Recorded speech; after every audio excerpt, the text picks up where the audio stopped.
নমস্কার সুধী ভক্ত সজ্জন, প্রতিদিনের মতো আজকেও রামায়ণ কথার অধিবেশনের পক্ষ থেকে সবাইকে জানাই সাধুর সম্ভাষণ এবং সকল ভক্তবৃন্দের চরণে বৈষ্ণবীয় প্রণতি জ্ঞাপন।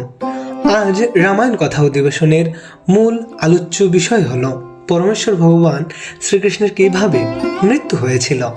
যদিও এই লীলাটি অনেক বিভ্রান্তিকর আমাদের জন্য, কেননা ভগবান আবার মৃত্যু বরণ করেন কিভাবে, এমন প্রশ্ন আমাদের মনে জাগে। তাই এই ভিডিওটি সেই নিগূঢ় রহস্য সুন্দরভাবে তুলে ধরার জন্য প্রচেষ্টা করেছে।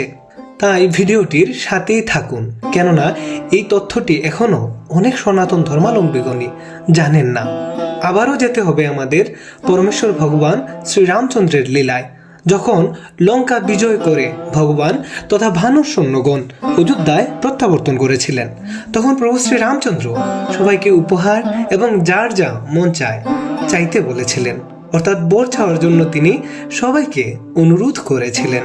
এর মধ্যে বালিপুত্র অঙ্গদকেও প্রভু শ্রীরামচন্দ্র বললেন বর চাওয়ার জন্য। আর ভগবান শ্রীরামচন্দ্র বলতে লাগলেন, তুমি অঙ্গদ অনেক রাক্ষস নিধন করলে, তুমি ছাড়া এ যুদ্ধ জয় সত্যি অনেক কঠিন হয়ে যেত। তুমি তোমার পিতা বালির মতোই বীর আর শক্তিশালী। বারবার ভগবান শ্রীরামচন্দ্র অনুরোধ করলেন অঙ্গদকে কিছু চাওয়ার জন্য, কিন্তু অঙ্গদ কিছু চাইলেন না, শুধু বললেন আপনার চরণে যেন প্রভু আমার জন্ম জন্মান্তর ভক্তি অটল থাকে। তখন প্রভু শ্রীরামচন্দ্র আবার বললেন, কিচ্ছু তো তোমার চাইতেই হবে অঙ্গদ। তখন বালিপুত্র অঙ্গদ বললেন, আমি আমার পিতৃহত্যার প্রতিশোধ নিতে চাই প্রভু, কেননা অঙ্গদ তার পিতা বালির পরম ভক্ত ছিলেন। পিতৃভক্ত অঙ্গদের কথা শুনে দয়াল প্রভু ভক্তের ইচ্ছা পূরণকারী প্রভু শ্রীরামচন্দ্র মুচকে মুচকে হাসছিলেন।